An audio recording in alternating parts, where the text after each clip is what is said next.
로마서 10장 14절부터 21절까지 오늘 우리가 묵상하는 이 말씀은 하나님께서 오늘 우리에게 복음에 대하여 이야기를 해주시는 말씀입니다. 이 복음에 대하여 우리가 세 가지로 함께 나누도록 하겠습니다. 먼저 14절부터 15절까지를 보면은요, 우리 모두에게는 복음의 발걸음이 있었다. 그러니까 핑계댈 수 없다라는 맥락으로 이야기를 하고 계세요. 하나님께서는 이 세상 그 누구에게라도 복음을 전할 사람을, 복음을 전할 통로를 연결시켜 두셨다라는 겁니다. 그러니까 오늘 하루 우리의 마음 가운데 복음을 듣겠다, 복음을 받아들이겠다라고 인정만 하면 언제든지 복음이 우리 곁에 있다라는 거예요. 하나님께서 우리에게 복음을 주셨음을 기억하셔야 됩니다. 그리고 하나님께서 보냄받은 증인들을 우리 곁에 주셨다라는 사실을 인정해야 된다라는 거죠. 이것이 14절부터 15절까지 주는 말씀이고요. 그 다음에 16절부터 18절까지를 보면은 그럼에도 불구하고 우리의 삶 가운데 하나님을 의존하고 순종하고 있는가를 점검해야 된다라는 이야기를 하고 있습니다. 그 의존과 순종은 17절에 보면은 믿음은 들음에서 나는데 들음은 그리스도의 말씀으로 말미암았다. 그러니까 그리스도의 말씀을 듣는 것부터가 믿음의 시작이고, 우리가 복음, 우리 곁에 있는 복음을 받아들이고 의존하겠다라고 결단하며 순종하는 순종의 첫걸음이다 라고 이야기를 하고 있다라는 거죠. 요즘 제가 생각하는 교회의 문제는 그 설교가 너무 과잉이라는 겁니다. 우리의 주변에 말씀이 너무 많아요. 뭐 서점에 가서 큐티책을 찾으면 큐티책이 뭐 한두 권입니까? 엄청나게 많은 큐티책들이 있어서 어떤 큐티책을 골라야 할지 고민이 될 정도로 말씀이 많고요. 유튜브를 보면서 이 말씀은 어떤 목사님이 어떻게 설교하실까 궁금해서 조금만 눌러보면은요, 셀 수 없을 정도로 많은 설교들이 있습니다. 누가 바른 설교를 하는 건지, 누가 더 좋은 설교를 하는 건지 몰라서 못 찾는 거지, 우리의 삶 가운데 이런 설교나 말씀이나 큐티의 교재들은 과잉 상태라고 볼 수 있어요. 그러다 보니까 오히려 아무도 의존하지 않는 겁니다. 마치 집에 뭐 밥이 하나밖에 없으면은 그 밥을 소중하게 여기면서 꼭꼭 씹어 먹을 텐데, 이 먹을 게 너무 많이 늘려져 있다 보니까 사람들이 밥을 씹기보다는 과자 먹는 데 정신이 팔린 것처럼, 우리가 하나님의 말씀을 있는 그대로 씹기보다는 그 말씀을 누가 맛있게 요리해 가지고 그냥 꿀떡꿀떡 넘기기 좋게 만들어주는지에만 관심을 가지고 있는 거죠. 그러니까 A라는 교회의 음식이 더 맛있더라, B라는 교회의 설교가 더 좋더라, 뭐 이런 식으로 우리의 삶에 취사 선택만 하며 내가 들었다, 그러니까 난 다 했다, 이런 식으로 끝내고 있다라는 겁니다. 그리스도의 말씀을 우리가 듣는다라는 것은 그렇게 가벼운 일은 아니에요.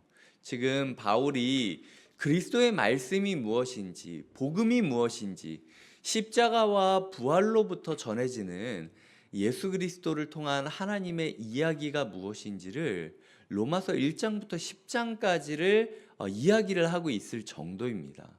우리의 삶에 진짜 복음이 함께하고 있는지 우리가 돌아보며 우리에게 주어진 말씀을 소중하게 여기며 그 말씀에 우리의 삶을 의존해야 되고, 그 의존은 말씀을 있는 모습 그대로 따라가는 순종부터 시작하게 된다라는 거예요. 오늘 내 삶에 하나님께서 오늘 성경 본문을 통하여 어떤 말씀을 주실지 각자의 마음 가운데 다른 깨달음이 있을지 모릅니다. 하지만 그럼에도 제가 부탁드리는 것은 어떤 깨달음이건 하나님께서 상황에 맞게, 수준에 맞게 드리는 하나님의 말씀이기 때문에 있는 모습 그대로 내려놓고 받은 말씀 그대로 순종하기를 꿈꿔야 된다라는 거죠. 그것이 하나님께서 오늘 우리에게 원하는 삶의 태도라는 것입니다. 제가 14절과 15절을 통하여 우리 곁에는 항상 복음의 발걸음이 있었다. 즉, 보냄받은 증인들이 있었다. 그 증인들이 얼마나 아름다운지를 감사하며 우리 곁에 있는 말씀을 받고 관심 가져야 되는데, 두 번째로 16절과 17절, 18절을 통하여 그 말씀, 우리 곁에 있는 복음을 받아들인다라는 것은 매일 그 말씀에 의존하고 순종하는 삶의 태도를 갖추는 것이다. 그러니까 이 말씀 과잉 시대에서 누가 더, 어느 교회가 더, 어느 브랜드가 더 쉽게 말씀을 떠먹여 줄까를 관심 갖지 마시고 그냥 내 곁에 들린 이 말씀을 있는 모습 그대로 나를 비춰보는 거울로 삼고 받은 말씀 그대로 살아가겠다라고 소망하고 결단하는 삶의 태도가 필요하다. 우리의 모습 가운데 조금은 다른 적용들이 있다 할지라도 순수한 마음으로 말씀을 받아들이려고 노력한다면 반드시 우리는 하나님 나라라는 틀 안에서 각자의 역할, 동일한 행복을, 동일한 안정감을 얻을 수 있을 것이다 라고 이야기를 드렸습니다. 세 번째로는 19절부터 21절까지를 보시면 21절에 이렇게 이야기하죠. 순종하지 않고 거슬러 말하는 백성에게 내가 종일 내 손을 벌렸노라 하였느니라. 이사야 원래 원문을 보면은 하나님께서 패역한 백성들, 하나님의 반역자들에게도 여전히 두 팔을 벌려서 이스라엘을 날이면 날마다 부르신 하나님이셨다라고 증거하는 장면을 오늘 인용하고 있는 겁니다. 우리가 하나님을 의존하지 않고 하나님을 순종하지 않고 우리 곁에 있는 복음을 받아들이지 않고 다른 데만 기웃기웃거리고 있다 할지라도요, 주님께서는 여전히 두 팔 벌려 우리를 날마다 부르고 계시다라는 거죠. 복음을 달라고 요청하는 우리의 부르짖음이 더 큽니까? 아니면 날이면 날마다 두 팔 벌려 우리를 부르시는 주님의 부르짖음이 더 크겠습니까? 주님께서는 우리가 원하는 것보다 우리에게 더 말씀 주고 싶어 하신다라는 사실을 잊지 않으셨으면 좋겠어요. 말씀이라는 게요, 너무 어려운 거 아닙니다. 3살짜리 어린아이라 할지라도 받아들일 수 있는 게 말씀이에요. 그렇기 때문에 내가 더 세련되게 말씀을 배우겠다. 우리가 크면 클수록 더 부모의 말을 정확하게 이해하고 싶은 마음이 있죠.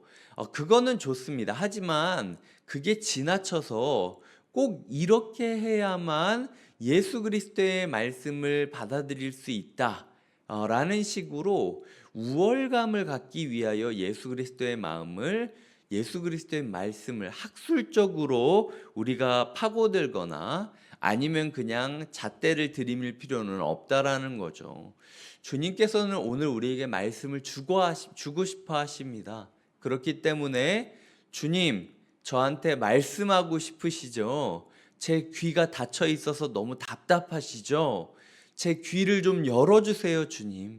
제 눈을 좀 뜨이게 해주세요, 주님. 이라고 기도만 한다면 반드시 주님께서 역사하실 거라는 거예요. 그게 오늘 로마서 말씀이 말하는 선하신 하나님, 말씀 들려주고 싶은 하나님의 모습이라는 겁니다.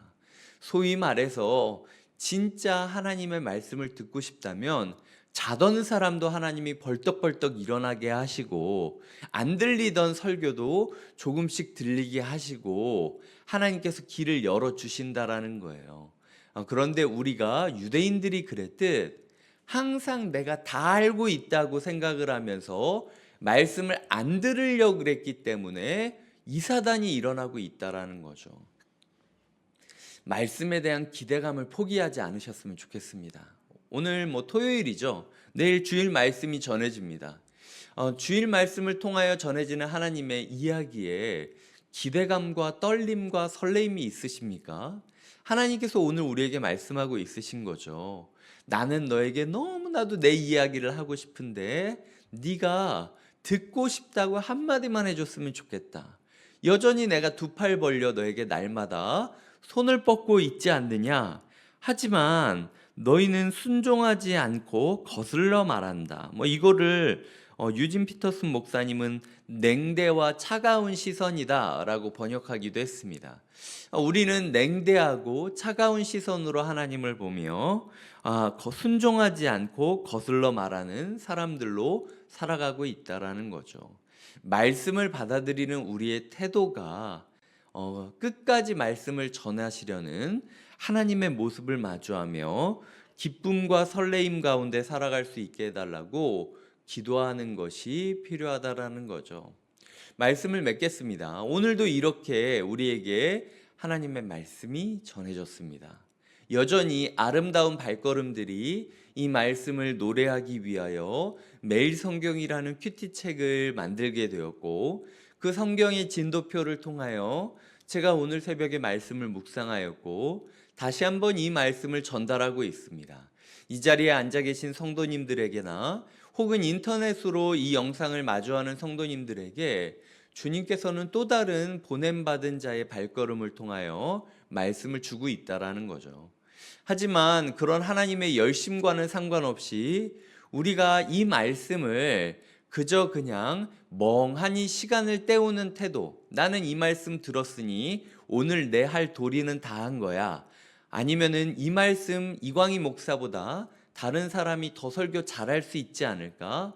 뭐 둘러봐도 되는데 거기에 너무 의존할 필요는 없다라는 거예요. 중요한 건 네가 이 말씀을 어떻게 듣느냐를 하나님이 원하신다라는 거죠.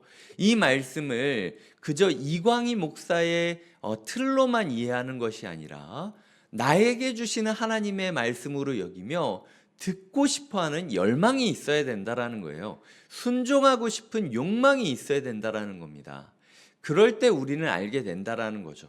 이 말씀을 듣고 싶고 이 말씀을 따르고 싶은 나의 열망보다 이 말씀을 들려주고 싶고 이 말씀을 지키게 도와주고 싶은 하나님의 욕망, 하나님의 열망이 더 숭고하고 더 오래되었고 더 강하다라는 사실을 우리는 확인할 수 있게 된다라는 겁니다. 이것이 계속 우리의 삶 가운데 선순환이 된다라는 거죠. 그렇게 우리는 다시 한번 들음의 자리로 오고 다시 한번 보냄받은 증인들을 통하여 말씀을 들을 때에 그 말씀을 100% 흡수하기 위하여 애를 쓰게 되고 그 말씀을 온전히 듣고 온전히 순종하게 노력할 때 다시 한번 나보다 더 말씀을 들려주고 싶고 나보다 더 열심히 말씀 사역을 하시는 하나님의 얼굴을 더 자세히 볼 수 있게 된다라는 거죠. 이 바퀴가 제대로 굴러가면 신앙생활이 제대로 굴러가는 거라는 거예요. 하나님께서 오늘 우리에게 다시 한번 말씀을 들려주십니다. 이제 삐걱대는 우리의 바퀴를 손질하고 이제 선순환, 믿음의 선순환을 시작하시는 하루 되시길 주님의 이름으로 축복드립니다. 기도하시겠습니다. 하나님 아버지 감사합니다. 우리의 삶에 말씀을 주시고 이 말씀을 통하여 우리가 감사함으로 말씀에 의존하고 그 의존의 증거로 말씀에 순종하는 하루가 되게 하여 주시옵소서. 말씀 과잉 시대 가운데 오히려 말씀의 가치가 떨어지고 있습니다. 하나님, 우리가 말씀을 소중히 여기고 어떻게든 이 말씀을 듣고 행하겠다라고 하나님께 구하는 그때에 하나님, 우리의 삶 가운데 쉬지 않고 두 팔 벌려 날이면 날마다 우리에게 말씀을 주고 계시는 하나님의 얼굴을 마주하게 하여 주심으로 하나님, 우리가 다시 한번 말씀을 듣기 위하여 보냄받은 증인들을 기다리는 하루로 살아가게 하여 주시옵소서. 삐걱대는 우리의 영적 바퀴를 손질하고 다시 한번 하나님 앞에서 선순환으로 우리의 삶을 굴리기를 원하며 예수님의 이름으로 기도드립니다. 아멘.